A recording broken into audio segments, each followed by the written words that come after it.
Fan ramen. Who's hungry? Oishii! Welcome to Fan Ramen. The official podcast of Black Ramen. We're a band who writes epic music for film and games. And we're here to read your fan fiction. I'm Lindy. Konnichiwa. I'm Ralph Wasabi.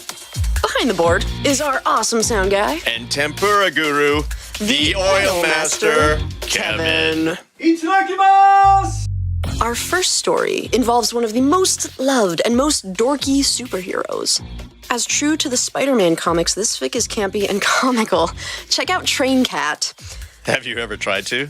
You know, you cannot train cats. No, but you can love them. Oh, and I do. I love my kitties. Kitties. Yes, Train Cat is on Archive of Our Own and writes humor stories. They've got an astonishing 98 fics posted on Archive of Our Own.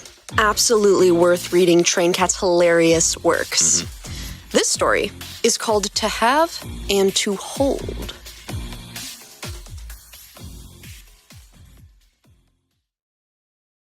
No! Peter said, slicing a hand through the air. Absolutely not. Do you hear me, Aunt May? I am telling you, no. Yet, nada, never. I am putting my foot down. He did so, dramatically. The foundation of the house trembled ever so slightly. Do you hear me? Oh, I hear you. May said, turning around to shake a warning finger at him. I hear you telling the woman who raised, clothed, and fed you who she can and cannot wed in holy matrimony. Yes, Peter said, spreading his arms out wide. That is exactly what I'm doing. I'm glad we cleared this up. May's stormy face, if possible, darkened. And then there's Mary Jane, Narrated MJ from the couch, where she was idly channel flipping. Good old Mary Jane staying out of the situation. Good for you, Mary Jane. No! Peter yelled in her general direction. No! Bad, Mary Jane. Very bad. Staying out of it. She sang. Peter. May said, jabbing her index finger into the center of his chest. Liv and I are in love. We are getting married. That is the end of the story. She is my arch nemesis, Peter said, throwing his hands up in the air. Well, May said, turning away from him. that's just something you'll both have to work on. I'm going to do the laundry now. Arch nemesis! Peter shouted at her, retreating back. There was no reply, save for the slam of a washing machine door. MJ, Peter said, slumping. Come over here and feel me. Am I trembling with ineffective rage? Because I feel like I'm trembling with ineffective rage. Sweetie? Mary Jane said, twisting to look over the back of the couch. She held out a hand in a what can you do type of gesture. Sometimes you just have to let people make their own choices. No, he said, turning on her. No, I am Spider-Man, and I absolutely do not have to do that. If anyone needs me, I'll be in my lab designing an anti-brainwashing array. He slammed the kitchen door on his way out just to make a point. Well, Mary Jane said after a beat. She turned back to the television. that went as well as could be expected. It started, as so many things did with Spider-Man, with a fight. A brain full of aliens, all you're gonna get.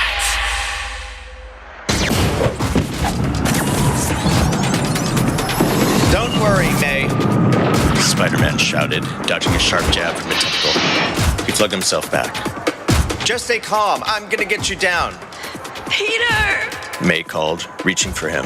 One of Doc Ock's tentacles held her around the middle, leaving her helplessly dangling 60 stories from the ground. Oh, yes, Peter. Doc Ock crowed, laughing to herself. All those years guarding your precious identity, now one little slip. May gasped as Doc Ock loosened her grip on her waist for a split second and then tightened it again. And it's your family who pays the price.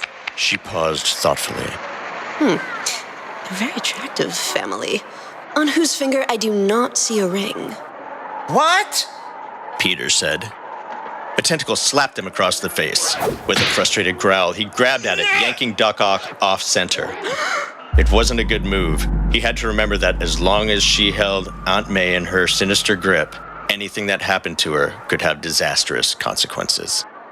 You leave her out of this, Ock. This is between you and me. Do you understand? So, what do you do? Duck Ock asked May, ignoring Peter. Oh, this and that. May said. I managed the feast center until one of your cohorts blew it up. I don't know if you're familiar.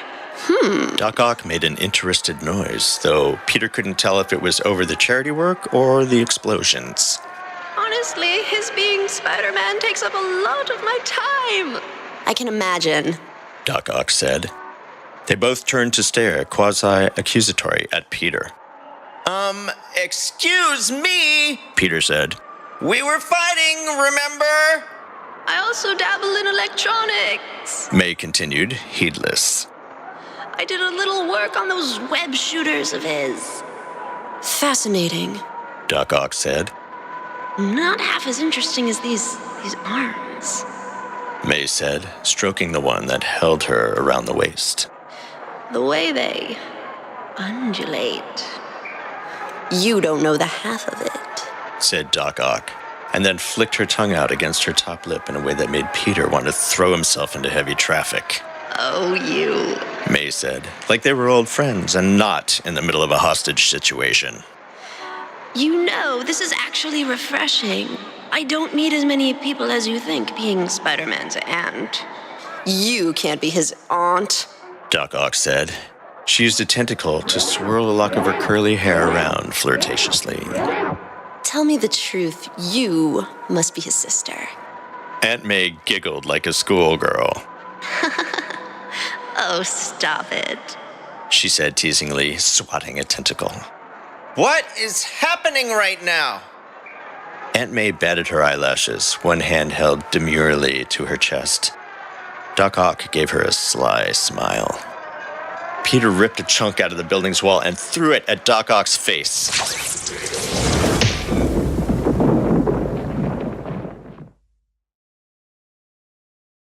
It was very nice to meet you, Olivia, May said when everybody was safely back on the ground. Peter put his hands on her shoulders and pulled her back as the police surrounded Duck Ock, who was webbed up nice and tight. Do not wave at the supervillain, he told May. Please. Duck Ock shouted cheerfully as she was handcuffed. All my friends call me Liv. And do not call her Liv, We'll have to get together for dinner sometime, Liv. May said. Maybe after your arraignment. Call me. Liv shouted, one clawed tentacle waving back and forth in a weird mimicry of a cell phone as the cops forced her into the back of a squad car. Do not call her, Peter joked. I'm pretty sure they make you pay for those prison chats. He waited. There was silence. Aunt May? That was funny. Laugh now, please. I don't know. May said, hand cupped to her chin. She is pretty cute. Oh! Peter said. What the actual I kissed a girl and I liked it, and the taste of her gothic lipstick. I kissed a girl and I liked it, and the taste of her blood red lipstick. I kissed a girl, I kissed a girl, I kissed a girl, I kissed a girl, I kissed a girl, I kissed a girl, I kissed a girl, I kissed a girl, and I liked it.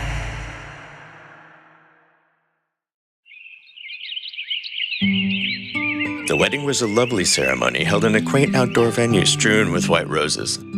Peter grudgingly walked May down the aisle, and then he sat in the front row, his arms crossed defiantly over his chest, and Mary Jane, none too subtly, elbowing him every other minute. He met each jab with a harumph, distinctly reminiscent of his boss. Behave. She whispered. I'd rather be Sabretooth's personal groomer. He hit back. You look like you're about to throw up a hairball. Either way. Mary Jane noted. The music swelled. Liv appeared.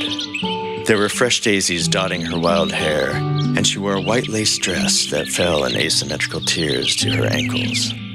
Someone had decorated her Birkenstocks with rhinestones around the buckles. Her own tentacles were held to one side, prepared, apparently, to walk her down the aisle. Peter swore under his breath. J. Jonah Jameson, seated in the opposite row, promptly burst into tears. He buried his face in a monogrammed handkerchief as his wife patted his shoulder. I just love weddings, he sobbed gruffly. Parker, why aren't you up there taking photos for the society page? Maybe it's because of my aunt's wedding that I am not working at, and because I am filled with hatred, Peter suggested. Pictures, Parker! Jonah sobbed, ignoring him. I want pictures of this wedding. Oh, for the love of... Peter said, tipping his head back. The wedding march started. Peter slumped deeper into his seat and attempted to glare a hole into the officiant's head. She was a small woman wearing a tie-dye shawl covered in feathers, and she opened the ceremony by having May and Liv use their energies to charge what she called the crystal of their love. Before the ceremony, Peter had asked Liv where she'd found her, and she'd said Craigslist. When the officiant asked if anyone had any objections, he sat up straight in his seat and opened his mouth. Mary Jane's hand gripped his thigh hard enough. Her nails threatened to puncture something. Do not ruin this for May, she hissed. She is marrying Dr. Octopus, Peter hissed back, flinging a hand out to furiously gesture at them. Oh my God, they're kissing. Is that tongue? They were kissing. There was tongue. May dipped Olivia so low that the ends of her curly hair brushed the ground, and Peter automatically became concerned about everyone's backs. Applause broke out among the crowd as May and Liv straightened up, their hands clasped. Peter's own clapping was decidedly grudging and motivated mostly by the fact that Mary Jane had moved her sharp nails up threateningly close to some more sensitive parts of his anatomy. Later, at the reception, Peter clinked his fork against his glass. I'd like to make a toast, he said, rising to his feet and clearing his throat obnoxiously. To the happy couple. Now, some people... Here he briefly paused for dramatic effect. Mary Jane muttered something unkind as she pinched the bridge of her nose. Some people might look at today's union and think, what is that morally ambiguous, middle-aged scientist with a criminal record resembling a phone book in thickness who works for a company whose ethics I could and have best described as hot, wet garbage doing marrying my beautiful, sweet, kind, loving, naive 64-year-old aunt? He narrowed his eyes at Liv. She raised one hand and wiggled her fingers at him, beaming innocently. Some people, he continued, might say that. The optimistic among us, on the other hand, wish the happy couple nothing but a long, loving relationship filled with sunshine and happiness and all that jazz, mazel tov. He downed his champagne like a shot, tossed the glass over his shoulder with a crash, and then leaned forward hissing, I'm watching you, at Liv before he collapsed moodily back into his seat. Nice speech, honey. Mary Jane said, patting his knee. Very subtle. There was a happy cry all around the guests as May pushed cake into Liv's face, then leaned in and licked her frosting off her cheek. Peter's face met his place setting with a dull thud. You were using me? 2 months, Peter said to the ceiling. What did I give it again, Mary Jane? 2 months. It's been 5 months, Tagger, Mary Jane said, flipping the page of her novel. 2 months, he repeated strongly, pointing upward. Using you is such a harsh term, Liv said. Just because I discovered you were due to inherit a privately owned atomic processing plant upon the death of your second cousin twice removed, and just because the wife comes before the nephew in the will, doesn't mean what we have isn't real. I don't like this, Peter said, his head lolling against the back of the couch. He looked over at Mary Jane plaintively. I do not like that this is my life right now. Make it stop. Just write it out, sweetie, Mary Jane said, patting his thigh. Just write it out. You are going to steal my inheritance and frame poor Peter for my murder? May said angrily, hitting Liv in the chest with her own diary. All right, yes, that was my plan at one point. Liv admitted. But was what we shared in the meantime not beautiful? Was it not in its own way precious? Did we not make steamy, passionate love that night in the Mediterranean? God, please! Peter groaned, hands over his face. Make it stop! I can forgive a lot, Liv. May said. All those times you tried to kill my nephew, I could live with... Wait, Peter said, his hand sliding slowly down his face. You could... what? But for my own wife to lie to me for months... May continued. What happened to honesty in a relationship, Liv? What happened to us? Can we go back to the part where she said she was okay with her trying to kill me all those times? Peter said to Mary Jane, pointing at May and Liv. Write it out. Mary Jane repeated, patting at his knee. Yes, I've plotted and I've schemed. I'm a supervillain. I can admit to that. But then when I got close to you, when I really got to know you, it was you, May, that kept me coming back. Liv said. Your inner strength, your tenacity, that thing you do with your tongue. Ah! Peter said, attempting to smother himself with a throw pillow. May, when I saw you make that man cry at bingo night. Liv said, her hand over her heart. That was when I fell in love. Oh, Liv. May said, her face softening. We have had some good times, haven't we? I love you, May. Liv said, getting down on one knee. She stared imploringly up at her hands clasped together. Come with me. With my scientific know-how and your ingenuity and surprising knowledge of mechanics, we could take over the criminal underground. You could be a queen. She paused, then added, All you need to do is help me kill your meddling nephew, and then we're golden. May picked up her baseball bat. Get the hell out of my house, She said. Wait, ladies, time out, Peter said, rising warily from the couch. May and Liv both stopped. Peter walked to the alcove that housed the washing machine and dryer, bent down, and fished out his mask from the depths of the dryer. He tugged it on. Okay, we're good. You may continue.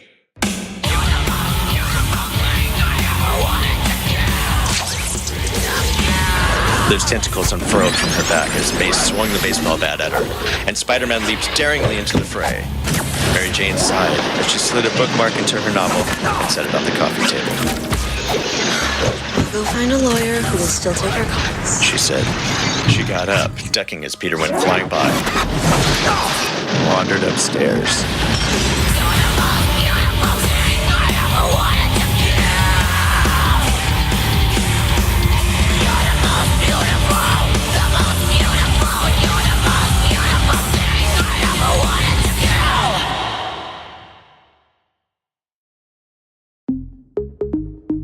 Drabble time!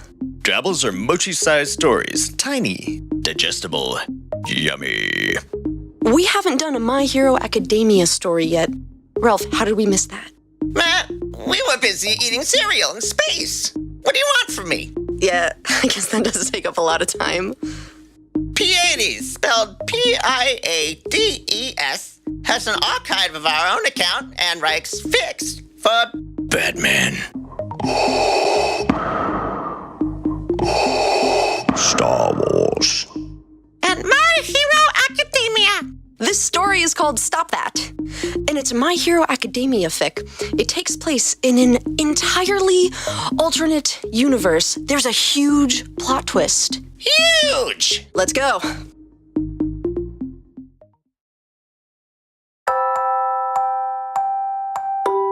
Stop that, said Tsuyu. Mineta stepped out of her personal space and pulled his limbs back within his own personal bubble. And respect other people's boundaries. Crossing them isn't cool, especially like that. Mineta realized he wanted to be cool more than he wanted to touch or stare at Tsuyu's chest. Okay. He said.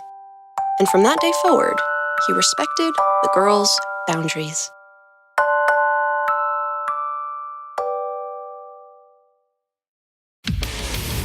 Thanks for joining us today. We hope your hunger has been staved. If you like what we do, check out our Patreon. We have outtakes, extras, and bloopers. We're accepting submissions. Email us a link to your fanfic at fanramenpodcast@gmail.com. Or submit on our website, www.fanramen.com. This is Lindy. This is Ralph.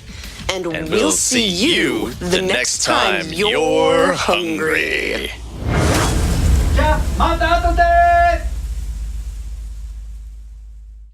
This podcast produced by Lindy Day and Ralph Avalon. Sound design and engineering by Kevin Villagestone. Music by Black Ramen. Recorded and mixed in the Black Ramen Studios.